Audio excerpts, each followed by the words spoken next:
Good morning students. आगे बढ़ते हैं। लेसन 4 कर रहे थे हम कक्षा 9 में। लेसन 4 के अंदर हमने परमाणु के बारे में पढ़ा कि परमाणु के अंदर क्या क्या उपस्थित होते हैं। प्रोटॉन और इलेक्ट्रॉन उपस्थित होते हैं, जिसके कारण जो डाल्टन का परमाणु सिद्धांत था वो क्या हो गया, खंडित हो गया। क्योंकि परमाणु सिद्धांत जो डाल्टन है ये कहते थे कि जो परमाणु है वो क्या है, अविभाज्य कण है।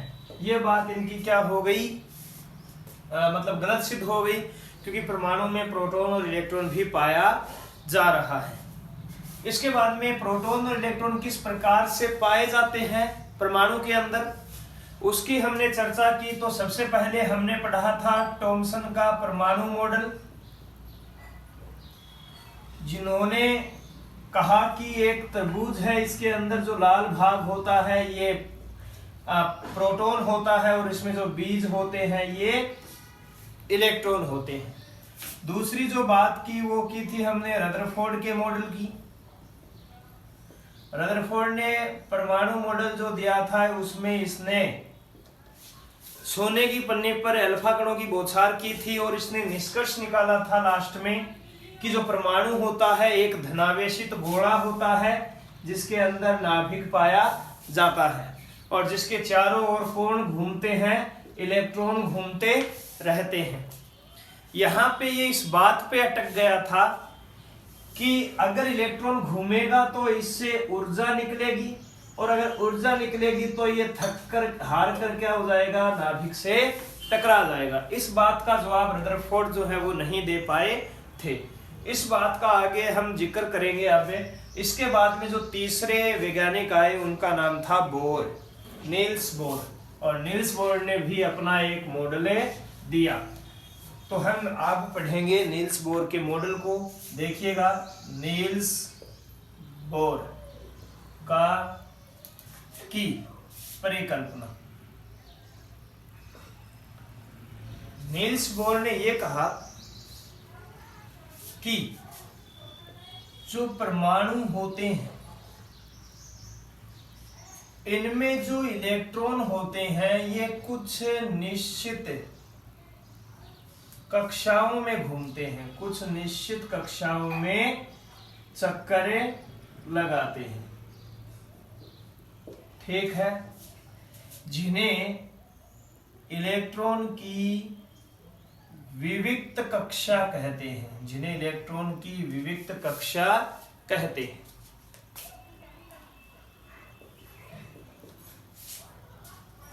बोर ने कहा कि जो इलेक्ट्रॉन जो चक्कर लगाएगा परमाणु के चारों ओर वो कुछ निश्चित कक्षाओं में लगाएगा और उन निश्चित कक्षाओं को हम क्या कहेंगे, इलेक्ट्रॉन की विविक्त कक्षा कहेंगे। दूसरी बात इसने बताई, जो रदरफोर्ड जिस बात का जवाब नहीं दे पाया था, इन्होंने कहा कि जब कक्षाओं में इलेक्ट्रॉन चक्कर लगाएगा तो इसकी जो ऊर्जा है वो विकिरित नहीं होगी, यानी ये ऊर्जा जो है वो नहीं त्यागेगा और नहीं त्यागेगा तो नाभिक से भी नहीं टकराएगा, यानी कि जो परमाणु है वो क्या है, स्थायी है। तो इसने कहा कि इन कक्षाओं में जब इलेक्ट्रॉन चक्कर लगाएगा तो वो ऊर्जा का विकिरित नहीं करेगा, ठीक है। इन जो कक्षाएं हैं, जिस कक्षाओं की ये बात कर रहा है, इन कक्षाओं को जो बोर है इसने ऊर्जा स्तर नाम दिया। ऊर्जा स्तर, कि ये ऊर्जा स्तर होते हैं। ये किस प्रकार से होते हैं देखिएगा, ये नाभिक है और इसके चारों ओर इसने कहा कि इस प्रकार से कक्षाएं होती हैं, निश्चित कक्षाएं हैं। इन कक्षाओं को इसने क्या नाम दिया, ऊर्जा स्तर नाम दिया। इन सभी कक्षाओं को इसने क्या नाम दिया, ऊर्जा स्तर। इनके नाम, इनको गिना कैसे, तो इसने कहा कि जो पहली, ये तो नाभिक हो गया, अब जो पहली कक्षा है इसको इसने के नाम दिया, दूसरी कक्षा को इसने एल नाम दिया, तीसरी को इसने एम दिया, चौथी को एन दिया, इसके बाद में अगली जो आएगी वो O हो जाएगी। इस प्रकार से जो आगे गोलों की संख्या यानी कक्षाओं की संख्या बढ़ती जाएगी, वैसे वैसे KLMNOP ऐसे इस प्रकार से नामें बढ़ते जाएंगे। या इनको अगर हम गणित में लिखें तो इसको 1, इसको 2, इसको 3, इसको चौथी कक्षा, अगली को 5वीं कक्षा, फिर 6ठी कक्षा, इस प्रकार से नामें भी दे सकते हैं। तो ये हमने जो बोर है इन्होंने परमाणु का मॉडल प्रस्तुत किया कि इस प्रकार से जो परमाणु होता है वो उपस्थित होता है। इसमें इस प्रकार से संख्याएं होती हैं, कक्षाओं की अलग अलग संख्या होती है और कक्षाओं जो होती है उनके नाम जो दिए वो KLMN या 1 2 3 4 के आधार पर दिए। और इन कक्षाओं में क्या होता है, इलेक्ट्रॉन चक्कर लगाते रहते हैं जिनसे इनकी ऊर्जा विकिरित नहीं होती। तो ये किसका हुआ, नील्स बोर का परिकल्पना या नील्स बोर का परमाणु मॉडल। आगे बढ़ते हैं, ये समझ में आ गया होगा, इजी है, ज्यादा हार्ड नहीं है। आगे हम बात करते हैं कि जो हमने देखा था कि परमाणु के अंदर क्या होता है, प्रोटॉन और इलेक्ट्रॉन होता है। लेकिन जेम्स चैडविक ने सन 1932 में जेम्स चैडविक नामक वैज्ञानिक ने एक और अपरमाणुक कण को खोज निकाला जिसका नाम इन्होंने रखा न्यूट्रॉन, और इसको दर्शाया किससे, N से। जेम्स चैडविक ने न्यूट्रॉन की खोज की और इन्होंने कहा कि परमाणु में प्रोटॉन के साथ में इलेक्ट्रॉन तो होता ही है, प्लस इसमें न्यूट्रॉन भी पाया जाता है। यानी कि परमाणु में एक कण की और खोज हुई जिसे इसने न्यूट्रॉन नाम दिया। ये जो न्यूट्रॉन है, जिस प्रकार से प्रोटॉन पे पॉजिटिव आवेश होता है, इलेक्ट्रॉन पे नेगेटिव आवेश होता है, वैसे न्यूट्रॉन जो होता है ये उदासीन होता है, इसके ऊपर कोई किसी प्रकार का आवेश नहीं होता। और इसका जो द्रव्यमान होता है वो द्रव्यमान किसके बराबर होता है, प्रोटॉन के बराबर होता है। यानी कि प्रोटॉन और न्यूट्रॉन का जो द्रव्यमान है वो क्या होता है, बराबर होता है। इसके ऊपर क्या होता है, कोई आवेश नहीं होता, जिसके कारण ये क्या होता है, उदासीन होता है। ठीक है, ये हमने बात की किसकी, न्यूट्रॉन की। न्यूट्रॉन जो होता है ये हाइड्रोजन परमाणु को छोड़कर, हाइड्रोजन परमाणु में न्यूट्रॉन नहीं होता, इसके अलावा सभी परमाणुओं में न्यूट्रॉन जो है वो पाया जाता है। तो जो हम परमाणु द्रव्यमान की बात करते हैं, परमाणु द्रव्यमान जो है ये प्रोटॉन प्लस न्यूट्रॉन का जो द्रव्यमान का योग होता है उसी को कहते हैं। यानी कि प्रोटॉन और न्यूट्रॉन जो होते हैं ये परमाणु के नाभिक में होते हैं, इन दोनों का जो द्रव्यमानों का योग होता है वही क्या कहलाता है, परमाणु द्रव्यमान कहलाता है। ठीक है, परमाणु द्रव्यमान में आप ये भी लिख सकते हैं कि प्रोटॉन और न्यूट्रॉन का द्रव्यमानों का जो योग होता है उसे हम क्या कह देते हैं, परमाणु द्रव्यमान कह देते हैं। और दोनों द्रव्यमान जो होते हैं लगभग क्या होते हैं, बराबर होते हैं। आगे बात करते हैं, ये हमने न्यूट्रॉन की बात की। खोजकर्ता पूछा जाता है, खोजकर्ता कौन है, जेम्स चैडविक। इस बात को आप इस ध्यान रखना है। होता कहाँ है न्यूट्रॉन, परमाणु के नाभिक में। ठीक है, आगे बढ़ते हैं। जो बोर है उस बोर ने ये कहा था कि जो इलेक्ट्रॉन होते हैं वो कक्षाओं में होते हैं, तो इलेक्ट्रॉन कक्षाओं में किस प्रकार से वितरित होते हैं उसका अध्ययन करेंगे। विभिन्न कक्षाओं में इलेक्ट्रॉन का वितरण, यानी कि किस कक्षा के अंदर कितने इलेक्ट्रॉन होंगे, किस प्रकार से व्यवस्थित होंगे, इसके बारे में दो वैज्ञानिक, एक तो बोर और इनके साथ में एक थे बरी। बोर तथा बरी ने कुछ नियम प्रस्तुत किए। ये नियम क्या है सुनिएगा। पहला नियम कहता है कि विभिन्न कक्षाओं में आप कितने इलेक्ट्रॉन भरोगे, इसके लिए एक सूत्र होता है 2n²। जैसे कि ये मैंने परमाणु बनाया, अब ये कौन सी कक्षा है, के या पहली कक्षा है, ये कौन सी कक्षा है, एल या दूसरी, ये कौन सी है, m या तीसरी।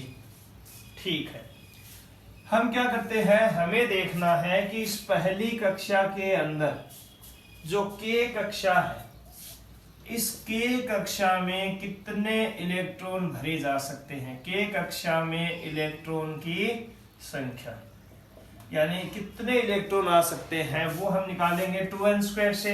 यहाँ पे n क्या है, कक्षा की संख्या है। तो कक्षा कौन सी है, k है, यानी कि पहली है, और पहली है तो हम 2 गुणा में n की जगह क्या रख देंगे, पहली लिख देंगे, और स्क्वायर ये क्या आ जाएगा 2। 1 का स्क्वायर 1 होता है, 2 एकम 2 2, यानी कि पहली कक्षा में 2 इलेक्ट्रॉन आ सकते हैं। ठीक है, दूसरी बात करते हैं, एल कक्षा में कितने आ सकते हैं। तो एल कक्षा में देखिएगा 2 इंटू एन की जगह क्या रखेंगे, 2 स्क्वायर, कितने हो गए, 2 दूनी 4 दूनी 8 हो गए, यानी 8 इलेक्ट्रॉन आ सकते हैं। यानी इसके अंदर टोटल इलेक्ट्रॉन होंगे 3 4 5 6 7 8, यानी कितने इलेक्ट्रॉन आ सकते हैं, 8 इलेक्ट्रॉन आ सकते हैं। अगला जो इलेक्ट्रॉन आएगा वो आगे वाली कक्षा में चला जाएगा। इसी प्रकार आगे बढ़ते हैं, तीसरी कक्षा KLM कक्षा में इलेक्ट्रॉन की संख्या देखते हैं, तीसरी है, यानी कि 2 इंटू 3 स्क्वायर, 3 3 9 9 दूनी 18, यानी इसके अंदर कितने इलेक्ट्रॉन आ सकते हैं, 18 इलेक्ट्रॉन आ सकते हैं। तो इस प्रकार से प्रत्येक कक्षा में इलेक्ट्रॉनों की अगर संख्या ज्ञात करनी है कितने आ सकते हैं, तो आप सूत्र लगाएंगे 2n²। तो ये हुआ इनका पहला नियम। अगला नियम की बात करते हैं।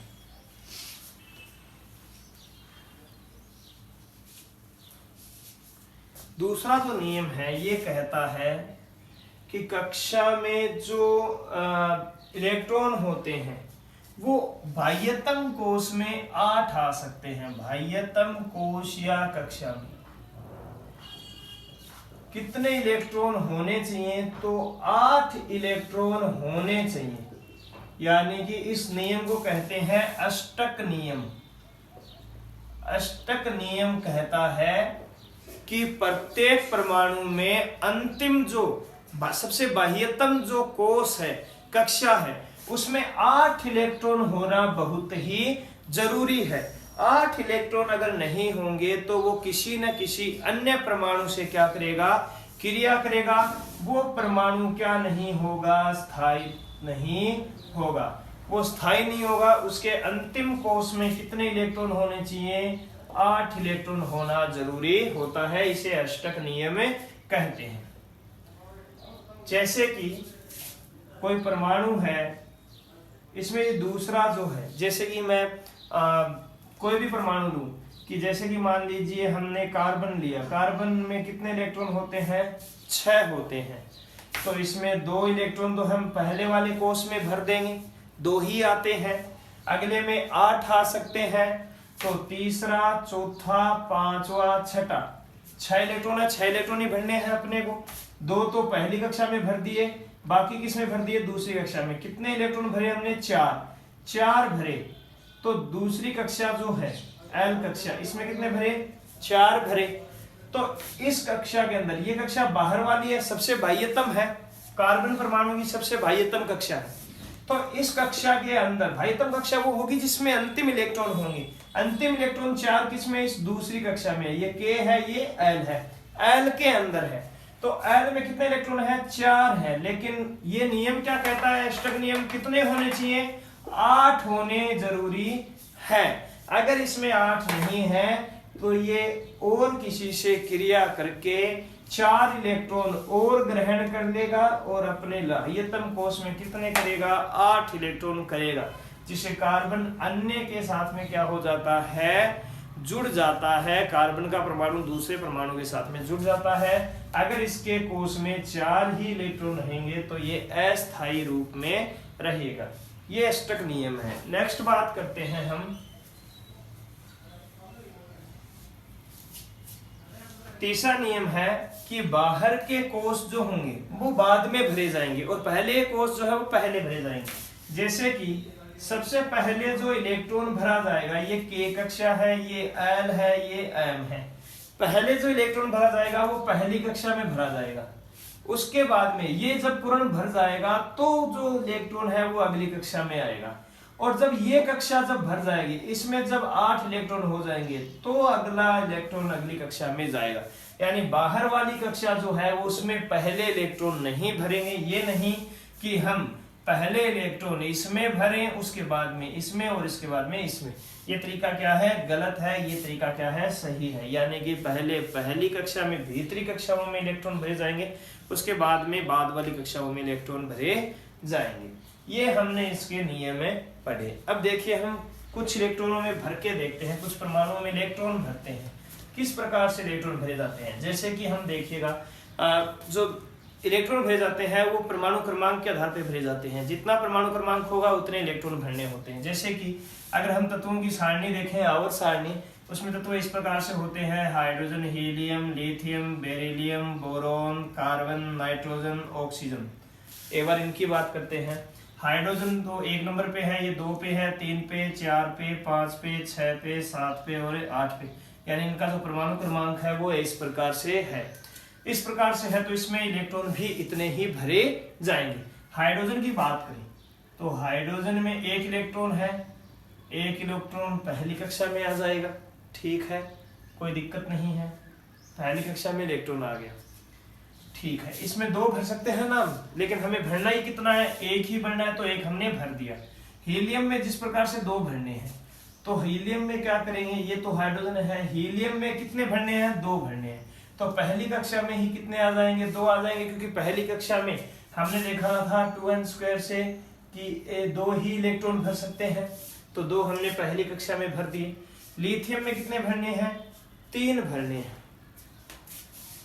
तो ये पहली कक्षा में कितने भर सकते हैं? 2 भर सकते हैं। 2 भर दिए हमने, 2 भर दिए, कितने बच गए? 1 बच गया। 1 बच गया तो उसको किस में भरेंगे?